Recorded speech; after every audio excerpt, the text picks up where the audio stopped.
ये हम बना रहे हैं एक्सरसाइज 6.2 क्वेश्चन नंबर 5। इसमें दिया हुआ हमारा है A B parallel C D. ठीक है, क्या दिया हुआ है? A B parallel C D और एक्स और वाई आपको फाइंड करना है। अभी देखो एंगल सामने दिया हुआ है, एक यहाँ पर 50 डिग्री दिया हुआ है, वाई फाइंड करना है। ये और ये लाइन पैरेलल है। अब बताओ सबसे पहले हम वाई फाइंड करने के लिए क्या करेंगे, कौन से एंगल का रिलेशन लगाएं यहाँ पर वाई फाइंड करने के लिए? आ गया हाथ सिर पे?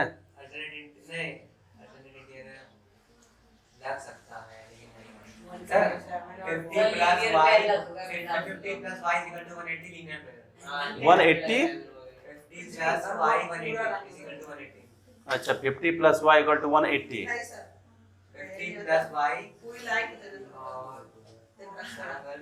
देखो इधर इधर देखो, ये रहा लाइन, यहाँ P है और यहाँ R है। ये ऐसा है ना कुछ, इस बीच वाले लाइन को बनाया नहीं मैंने। ये y है 50 है और ये y है, यहाँ पर दो एंगल बने हुए हैं। इस पूरे एंगल और इस पूरे एंगल में अल्टरनेट इंटीरियर एंगल नहीं बन रहे ये, तो तुम 180 बोल रहे हो यार तुम। 50 प्लस y, ठीक है, अल्टरनेट इंटीरियर एंगल, तो ये तो ध्यान रखना पड़ेगा ना। वहाँ तो कोई जामवंत बैठे नहीं जो बजरंगबली को शक्ति याद दिलाते रहेंगे, है ना। तो ये सब ध्यान रखो, एंगल जैसे देखो एंगल तुम्हारे दिमाग में आ जाना चाहिए कि यहाँ कौन सी प्रॉपर्टी लगेगी। अल्टरनेट इंटीरियर एंगल अगर लगने हैं तो उसके लिए लाइन का पैरेलल होना जरूरी है। तो सबसे पहले हम क्या करेंगे, लाइन पैरेलल ले लेंगे। क्या दिया हुआ है गिवन, क्या हमारा गिवन है ए बी, ये हमने क्वेश्चन लिखा था, ठीक है। A B parallel C D दिया हुआ है। यहाँ पर हम लिखेंगे 50 प्लस वाई इक्वल टू 127। क्यों दोनों इक्वल है? ये अल्टरनेट इंटीरियर एंगल, ठीक है, ये लिखना जरूरी है। यहाँ से y तो हम बहुत आसानी से निकाल सकते हैं। 127 से 50 को सब्ट्रैक्ट कर दो, y की वैल्यू कितनी आ जाएगी? 77 डिग्री, यही आएगा ना। देख लेना। अरे 100 से 50 जाएगा, 50 बचेगा। अब 50 में 27 को ऐड कर दो, 77, ठीक है। अब हमें निकालने हैं x। अब x निकालने के लिए हमें क्या करना पड़ेगा ये बताओ। यहाँ पर A B parallel C D है और ट्रांसवर्सल भी लिख लो पी आर, ये रहा ना, पी आर इज ट्रांसवर्सल। कहाँ पर? अरे तो पी क्यू से आर नहीं ना जा रहा है, तुम किसके एंगल को कंपेयर कर रहे हो? 127 जहां बन रही है, 127 कहाँ बन रहा है? एक्स के लिए अगर निकालोगे तब ना, एक्स के लिए जब निकालोगे तब हमें सेम ऐसी पैरेलल लाइन लेना है और उससे कर लेना है। जब हम एक्स के निकालेंगे again A B parallel C D और पी क्यू दिया हुआ है, पी क्यू इज ट्रांसवर्सल। क्या? P Q is transversal. अब इसे भी ऐसे है, ये देखो ये वाले एंगल 50 और ये रहा एक्स, ठीक है। तो x इक्वल टू क्या हो जाएगा? x equal to 50। यहाँ पर लिख लो अल्टरनेट इंटीरियर एंगल। ये तो बहुत छोटा सा क्वेश्चन हो गया यार, इतना छोटा क्वेश्चन नहीं है। y की वैल्यू यहाँ आई और x की वैल्यू 50 डिग्री, ठीक है। इतना छोटा क्वेश्चन नहीं है ये। अरे बहुत सस्ते में निपट गया यार ये, हैं? लग नहीं रहा था इतना छोटा क्वेश्चन होगा। क्वेश्चन नंबर 5 है बेटा ये, ठीक है। तो बहुत छोटा सा क्वेश्चन हो गया है ना इस क्वेश्चन। क्लास में बच्चे ने करा था ना, उसी को उसने पूरा बोर्ड भर दिया था।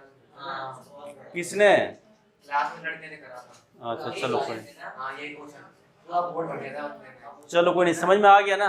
छोड़ो, किसी ने बोर्ड भर के बनाया, कॉपी भर के बनाया, उससे कोई लेना देना नहीं है, समझ में आ गया है। आगे बढ़े हम। देखो क्वेश्चन समझ लो। देखो मैंने बताया था कि साइंस से रिलेटेड क्वेश्चन है। जब मैंने एग्जांपल बता रहा था तो इस क्वेश्चन को निकाल के दिखाया था।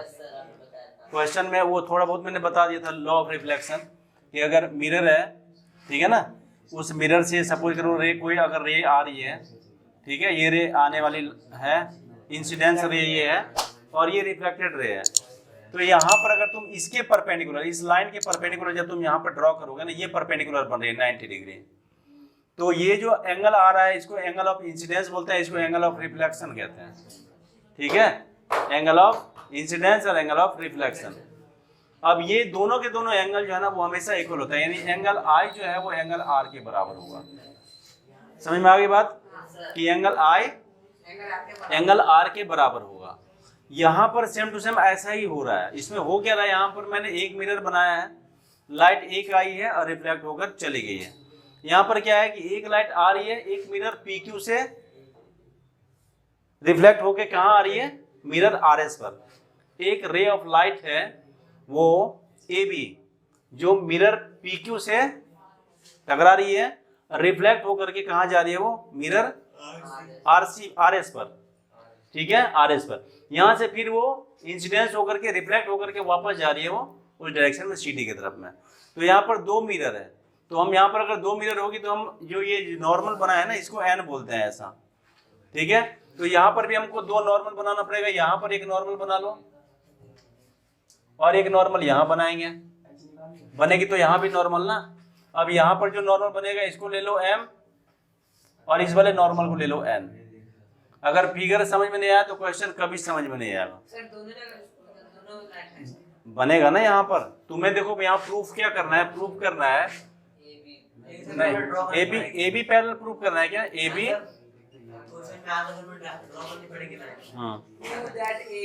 AB parallel CD, AB parallel CD ये आपको प्रूफ करना है, ठीक है। अब AB पैरेलल CD अगर प्रूफ करना है, जब भी कभी लाइन को क्या हुआ इसका AB और CD को अगर पैरेलल प्रूफ करना है, किसी भी लाइन को अगर प्रूफ करना है तो किसी भी लाइन को प्रूफ करने के लिए अल्टरनेट इंटीरियर एंगल का इक्वल होना जरूरी है। या तो अल्टरनेट इंटीरियर एंगल इक्वल दिखा दो या कोरेस्पॉन्डिंग एंगल इक्वल दिखा दो। कोरेस्पॉन्डिंग एंगल इक्वल हो गया तो भी लाइन पैरेलल हो जाएगी, अल्टरनेट इंटीरियर एंगल अगर इक्वल हो गया तो भी हम लाइन पैरेलल हो जाएगी। तो हमें कौन से लाइन को पैरेलल दिखाना है, AB ये रहा और CD है, यानी इस वाले लाइन और इस वाले लाइन को हमें पैरेलल दिखाना है। तो इसका मतलब है कि ये पूरा एंगल जो तुम्हें दिख रहा है, ये पूरा एंगल और ये पूरा एंगल इक्वल होना चाहिए, ठीक है, होना चाहिए। अच्छा एक चीज और है कि अगर देखो एक ही सरफेस पर, यहाँ पर एक सरफेस हमने ये बनाया, एक सरफेस ये बनाया, इस सरफेस पर यहाँ हमने 90 डिग्री बनाया और इस सरफेस पर यहाँ हमने 90 डिग्री बनाया, ये भी 90 डिग्री है और ये भी 90 डिग्री है। अब ये दोनों के दोनों लाइन एक दूसरे के पैरेलल होगा या नहीं होगा, क्योंकि ये दोनों लाइन पैरेलल है। देखो ये और ये लाइन ऑलरेडी पैरेलल है, इसके ऊपर जो हमने यहाँ पर परपेंडिकुलर डाला है, इसके ऊपर जो परपेंडिकुलर डाला है, ये दोनों लाइन एक दूसरे के पैरेलल होगी। इसका मतलब है जो मिरर है PQ, इस पर जो हमने नॉर्मल बनाया है BM, और ये जो तुम्हारा मिरर है RS, इस पर हमने एक नॉर्मल बनाया है NC, ये दोनों एक दूसरे के पैरेलल होगा। तो अगर पैरेलल हुए तो ये और ये दोनों एंगल इक्वल हो जाएगा, ठीक है। कौन सा एंगल, ये वाला। अब यहाँ पर इतने एंगल के नाम लिख नहीं सकते तो तुम नंबरिंग कर लो, यहाँ पर ये एंगल 1 ले लो, ये एंगल 2, ये एंगल 3 और ये 4, ठीक है, कोई दिक्कत तो नहीं है। अब जैसे मैंने बताया कि ये दोनों नॉर्मल जो है तुम्हारा BM और CN अगर पैरेलल होगा तो अल्टरनेट इंटीरियर एंगल से कौन से एंगल इक्वल हो जाएंगे, एंगल 2 एंगल 3 के इक्वल होगा।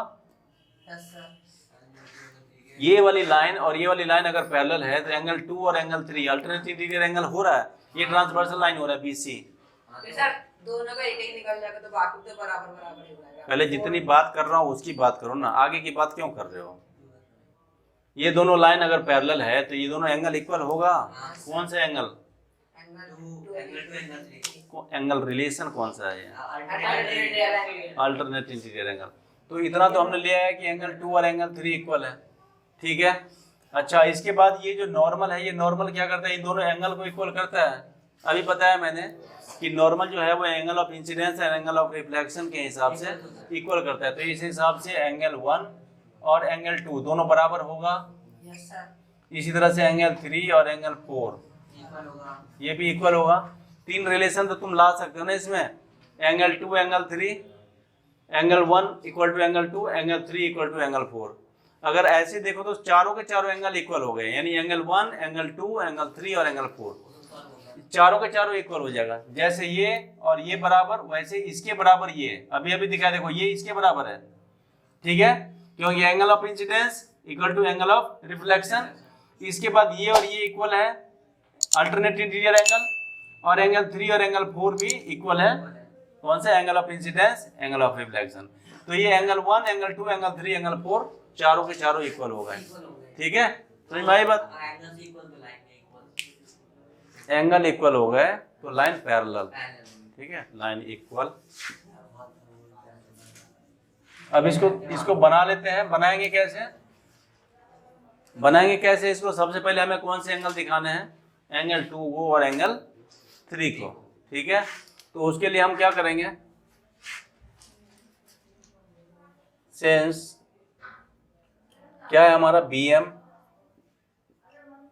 पैरेलल क्या हो जाएगा? सर पहले यही लिखेंगे, NC। Draw parallel line, draw line between A B and C। कहाँ पर?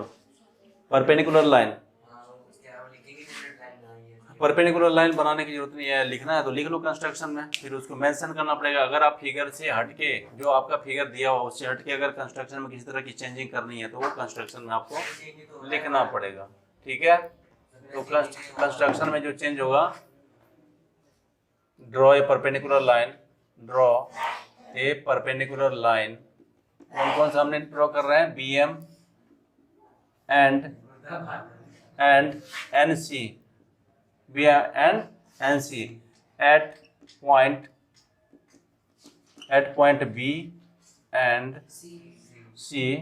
ठीक है, रिस्पेक्टिवली। ठीक है, मतलब प्राय क्रम से, मतलब कहने का मतलब ये है कि BM जो है वो B पर बनी है और CN C पर बनी है। रिस्पेक्टिवली लगाने का मतलब मैंने पूरा लिखा भी नहीं है। ठीक है, तो इस हिसाब से हमारे जैसे परपेंडिकुलर हमने ड्रॉ कर लिया तो हमारा क्या हो जाएगा? BM perpendicular to NC। ठीक है, परपेंडिकुलर हो जाएगा। तो एंगल 2 इक्वल टू एंगल 3। यहाँ पर लिख देना है कौन सा? Alternate interior angle. ठीक है, ठीक है जी। एंगल 1 इक्वल टू एंगल 2 भी हो जाएगा। एंगल 1 इक्वल टू एंगल 2 क्यों बराबर हो जाएगा? यहाँ पर लिख लो angle of incidence, angle of incidence is equal to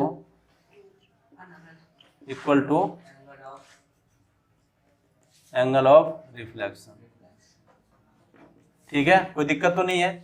angle of incidence मतलब क्या? एंगल I और एंगल ऑफ रिफ्लेक्शन मतलब एंगल R। तो एंगल I और एंगल R बराबर हो गए, इसलिए एंगल 1 और एंगल 2 इक्वल हो जाएगा। दूसरा एक आ रहा है एंगल 3 इक्वल टू एंगल 4। ठीक है, इसमें रीजन क्या होंगे? सेम टू सेम रीजन होने वाला है, कोई दूसरा रीजन तो नहीं है। जैसे यहाँ पर पॉइंट B पर बन रही है एंगल 1 एंगल 2, वैसे पॉइंट C पर बन रही है एंगल 3 और एंगल 4। तो एंगल 1 एंगल 2 भी इक्वल, एंगल 3 और एंगल 4 भी इक्वल। इसको अगर तुम इक्वेशन 1 ले लो, इसको हम ले लें इक्वेशन 2 और इसको ले लें हम इक्वेशन 3। यहाँ पर हमने लिया तो ये इक्वेशन 3 हमारा हो जाएगा। फ्रॉम इक्वेशन 1 2 एंड 3 क्या होगा? From equation 1 2 and 3 angle 1 equal to angle 2 equal to angle 3 equal to angle 4। ये चारों के चारों एंगल इक्वल हो गए। अगर चारों इक्वल हो गए तो इन दोनों का अगर हम सम करें तो, और इन दोनों का सम करें तो बराबर ही होगा। Therefore angle 1 plus angle 2 equal to angle 3 plus angle 4। ठीक है, ये क्या हो जाएगा? इक्वल हो जाएगा। चारों में दो एंगल को, अगर चारों एंगल इक्वल है तो दो एंगल को एक साथ ऐड कर लो, दो एंगल को एक साथ ऐड कर लो। यहाँ से हमारा क्या आया? ABC angle ABC equal to angle क्या बन जाएगा? BCD। ठीक है, इक्वल टू एंगल BCD। कौन से एंगल हो गए? वापस वही अल्टरनेट इंटीरियर एंगल। और जब अल्टरनेट इंटीरियर एंगल हो जाता है तो क्या होता है? लाइन पैरेलल होते हैं। देयरफॉर यहाँ कर देता हूँ मैं। ठीक है, देयरफॉर AB पैरेलल CD। यही दिखाना है, यही दिखाना है ना, AB पैरेलल CD। अब इसे बताओ कुछ और समझना है या कुछ ऐसा समझ में नहीं आया हो? देखने से तो लग रहा था क्वेश्चन बहुत कठिन है, लेकिन कुछ है नहीं। थोड़ा सा साइंस का एक रूल लगाना है, लॉ ऑफ रिफ्लेक्शन लगाना है और क्वेश्चन सॉल्व हो जाएगा। ठीक है, समझ में आ गया? अब बेटा ये चैप्टर कंप्लीट हो गया। एक्सरसाइज 1 और एक्सरसाइज 2 6.1 6.2 दोनों की एक साथ टेस्ट होगा। ठीक है।